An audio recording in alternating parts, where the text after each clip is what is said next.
Welcome back to Rewitched, a charmed 1998 rewatch journey.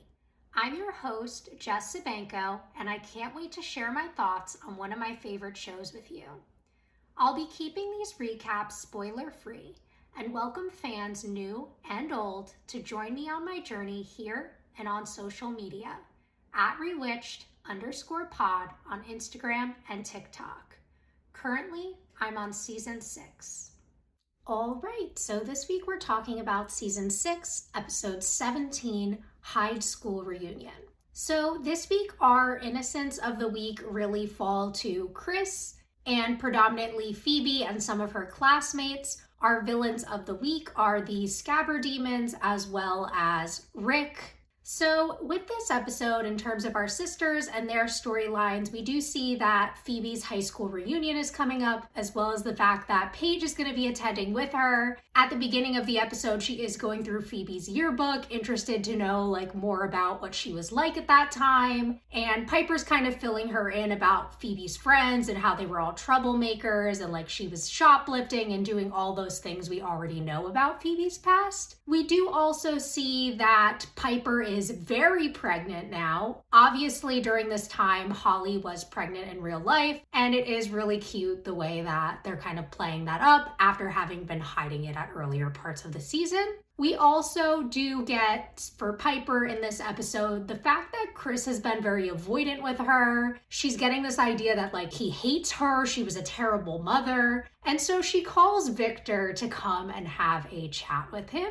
Chris is really loves Victor. He's oh my God, Grandpa, you're so awesome. It's amazing to see you. And there's this idea that after this event that happened, that he won't tell Piper what it is, the two of them bond. When he first arrives and sees Piper's pregnant, he's kind of shocked. He's wait, when did this happen? She's Leo's the father. He's I thought you guys weren't together. She's it was complicated. He was dying, I was crying, but he wanted it to happen. And Victor's he wanted to die. And she's no, he's just an elder now. Come on. But I haven't told him about this. And so I need someone to talk to Chris. He kind of hates me. And Victor's very confused and he's talking to her belly. But then of course, adult Chris arrives, excited to see him. And we get that whole aspect of them obviously having bonded very much in the future. Later on in the episode, we see Victor trying to kind of push for their bonding. He tries with cigars and then taking him to this fancy dinner. And Chris is no, we talked after the event. And eventually it is revealed that the event is that Piper dies when he's 14. And that's part of the reason he's been pushing her away, because he's afraid to get close to her and then go back to a future where she isn't there anymore. There is this implication that maybe him being there has changed the future, and when he gets back, she will be there. But Victor even points out, even if not, that's more the reason to get close to her and spend this time with her now, get to make memories that you won't get to have. We also see Piper kind of figure this out later on in the episode when Chris is very worried about her safety. And she's wait, the event is that something's going to happen to me. And Victor says nothing's going to happen to you, at least not right now, which kind of gives away that something happens in the future. She tries to get a hint at it, but Chris again is saying that he can't tell her. And later on, she has this conversation with Victor where she's freaking out and she's I'm worried about Phoebe and I'm worried about Chris and I'm worried about the fact that apparently I'm going to die young. And Victor kind of gives her this advice to not focus on that, to focus on bonding with Chris while she can and making sure that that goes right. And even points out I do know one thing, Chris loves you. And that makes Piper very happy. And it's this really sweet moment because we see a lot of Victor really wanting to make up for the type of father he was with being a great grandfather. And also the fact that he wants to be there for Piper through this as well. And so I love this growth of his character and the way they've kind of had him get closer with the sisters over these last couple of seasons, even if we don't physically see him on the show very often. And I really enjoyed getting to see Piper kind of struggling with this idea that her son may not like her in the future. And then these little moments of her just being so enamored with him and his relationship with Wyatt, watching the two of them play at the end and then putting her hands on her belly and seeing him stop talking to her so rudely. There's one point where he's kind of getting really moody with her and Victor's don't talk to your mom like that. And he apologizes because he has that respect for Victor, obviously. And he does later in the episode again apologize that Piper isn't feeling well. She talks about early in the episode, she's struggling with morning sickness so much worse than with Wyatt, and that she is having these symptoms. And it's really nice to see Chris kind of being there for her, their bond growing, and of course her being like happy to be becoming a mom again in this episode. So I really enjoyed that, especially after the end of the last episode where she was kind of like, what? Like, I'm pregnant? What the fuck is going on? But now this, obviously we've moved forward in the pregnancy a few months. She's happy and she is trying to make those connections with Chris, both as an adult and like in utero, right? So I really do love these moments for them. And I thought that this was a really great episode for their relationship. In terms of Chris's side storyline, so Chris has been going undercover in the underworld and he got caught by these scabber demons who are now after him. They pop up a few times throughout the episodes. They basically spray this like yellow acidic stuff that melts things, which obviously causes some troubles for the sisters with scrying because it melts their crystals. And also there is the fact that they're very difficult to vanquish. The only way that Paige is able to vanquish one at one point is by going icky stuff and then spraying back the acid at one of them. And we do see that obviously Chris had gone there thinking he could do something to like protect Wyatt. There is a point where Piper has to trap him in the attic with crystals in order to ensure his safety. And he obviously wants to help. He's like, what if something happens to you? And she's like, well, obviously whatever happens to me happens after you're born. So like, you stay here, we're protecting you right now.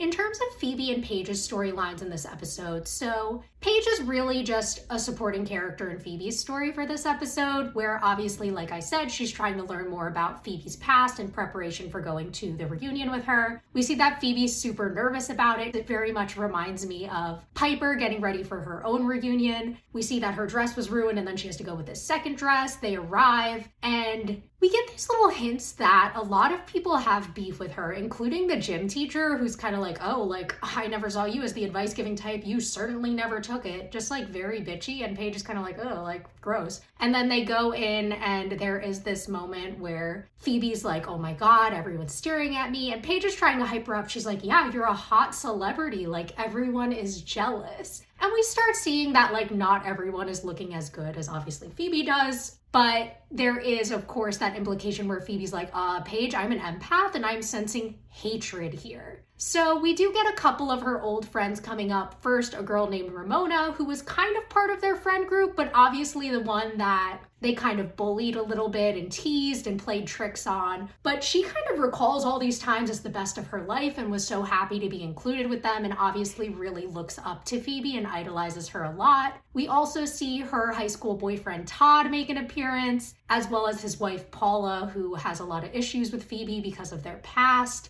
and calls Phoebe freebie, obviously implying that she thinks she's a slut. So we see that obviously there's a lot of animosity and jealousy there. Todd obviously still has a little bit of a thing for Phoebe. He even mentions later on the phone that the main reason he came to the reunion was to see Phoebe, which like, Todd, what the fuck is wrong with you? You are married. You need to like move on with your life and cut this out. Like that is not okay. And like Paula's issue should be with her husband who is acting like this, not with Phoebe. It's not Phoebe's fault that this man apparently has not moved on and is still obsessed with Phoebe but married her anyway. I don't like it. I don't like the way that the episode is pitting these women against each other. I do think that there's a realism to this and this happens in the real world, but I really hate to see it and the way that like Paula is really villainized in this episode as this awful person when yes, she is taking out her anger on the wrong person in the situation, but like it's very justified with the way her husband is acting.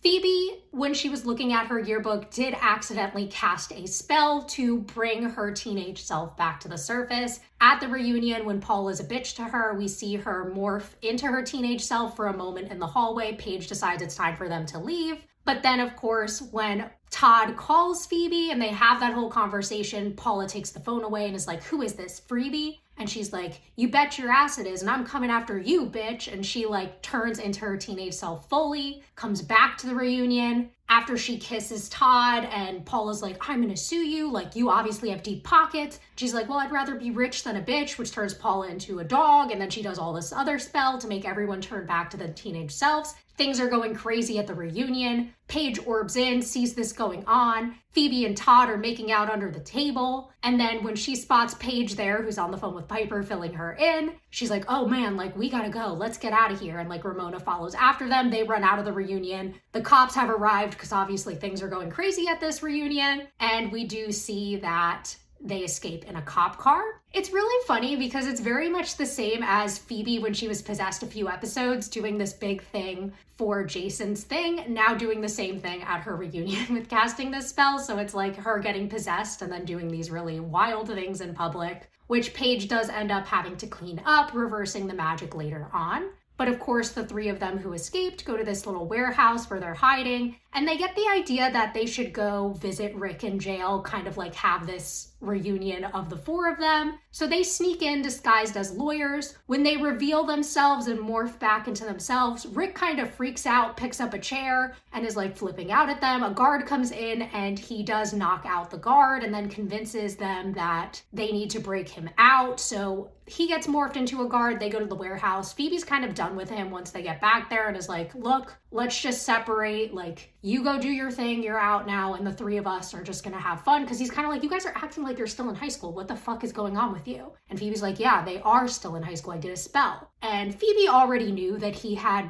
done the robbery, but he kind of convinces the other two that he was in the wrong place at the wrong time. It isn't until he brings up this idea of this major robbery, which could obviously get them into serious trouble, that the other two are kind of like, no, we're not into this, like, goodbye, Rick. But then he knocks out Todd. And just as he's doing this, the sisters have used a spell to summon Phoebe, and she's morphed into herself, because the moment that shit gets serious, she turns back to her adult self. The spell is broken, and she's like, oh my god, no, you guys have to send me back. Like, there's a crazy man with a gun. Like, I need to fucking go. So they do send her back, and at this point, because Rick is worried she's gone to the cops, he hid Ramona somewhere, won't tell her where until they complete the robbery, and then they give him a new disguise. And this is what they're talking about in the car, where she's bringing up the idea that's not too late to turn things around. And he's like, no, it is. Like, that robbery was my third strike. She's like, so you did do it? And he's like, yeah, but like, you already knew that. Like, come on.